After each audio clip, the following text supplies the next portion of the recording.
What's up, guys? Team Stamp West. I'm here with my dude, Alex. Alex, how's it going? Pretty good, man.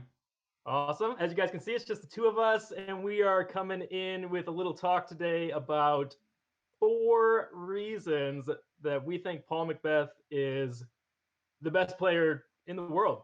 Really not any arguing it. He's the highest rated player in the world.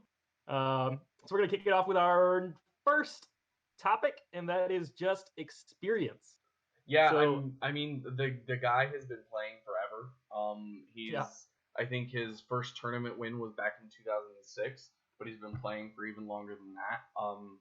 It's interesting to look at his body of work, if you will, over the last 15 years almost, Yeah. and consider how well he's done over those years. But just being in the sport as long as he has, and obviously he really liked baseball when he was younger, but now he is fully committed to the sport. He's been playing at high levels since then. It's amazing to see that.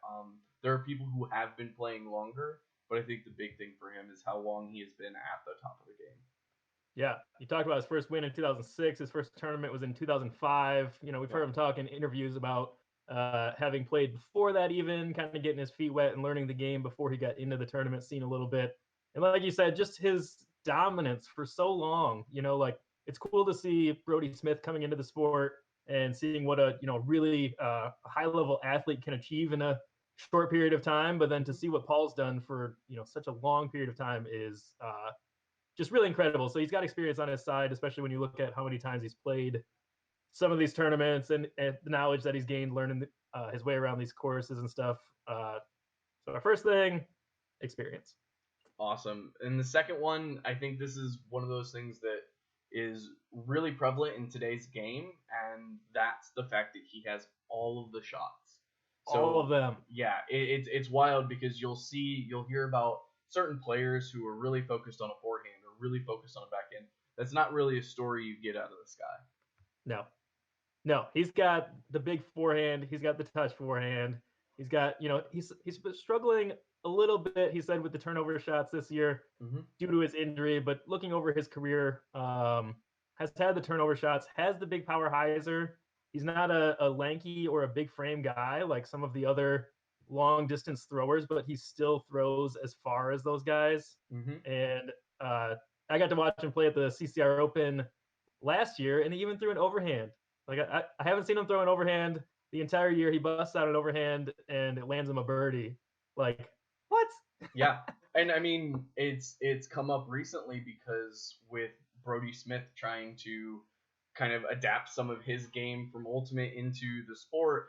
In some of the videos, Brody's wanted to throw an overhand and Paul's looked at him funny, but it's interesting because Paul definitely has that shot, but he doesn't really use it unless he absolutely has to. And when he does, like you said, it drops where it needs to drop. Yeah, absolutely. So number two, he's got all the shots. He practices all the shots, and even the sneaky overhands you don't think he has, he's got them. He's got that too. Yep. So number three, this was something I got to witness firsthand last year, and that is just preparation. Paul prepares for tournaments, I think, probably hard. I want to say harder and just more seriously than I've seen any other pros prepare for tournaments. It's wild. Yeah, I mean it's a mindset. He takes it. This is his job. This is his career, and focusing on what you need to do to be the best at it is exactly how he explains it. I saw in an interview recently. Again, he was talking about how much Brody is focused, and it makes him only want to focus more. And that's scary coming from him, coming off a world championship, coming off of an injury where he had to sit out. He is almost more focused now than he ever has been because he knows there are obstacles in his way. But at the same time, he's saying, you know what, this is what I'm here for. Yeah, absolutely. He's there, the week before. He's practicing these courses several times. He's throwing multiple different lines. We talked about his forehand, his backhand, maybe the overhand shot. Rarely, I'd be surprised if he practices them, for tournament play. But he's out there practicing these courses and really breaking them down. And his preparation is what leads to his success in the tournaments. Oh, and it's only going to get better. He's building a course on his own property. He's going to walk out his front door and he's going to be putting. He's going to be in his garage. He's going to be putting. He's going to be throwing 400 feet uphill, because we've all seen the videos now that he's building a course that is genuinely scary to look at.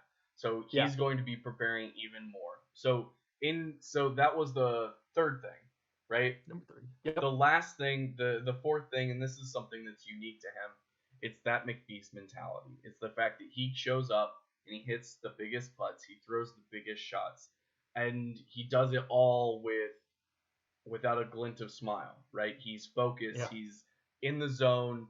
It's not a matter of what shot do I take, it's where do I put the disc, right? It's going to get there.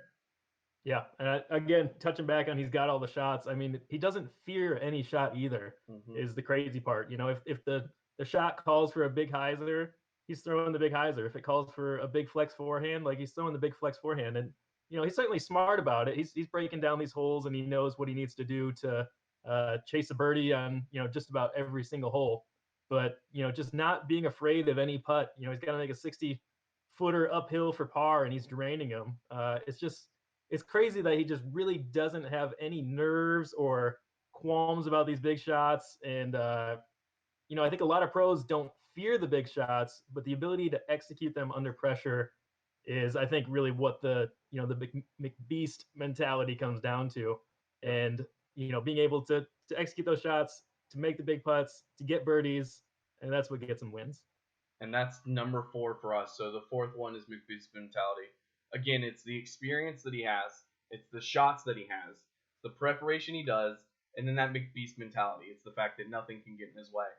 So it's wild to think about this guy, and honestly, there's an argument for GOAT, right? But I think that argument's going to go on as long as time is. Yeah, of course. But we want to know what people think. What is it that makes McBeast the McBeast, right?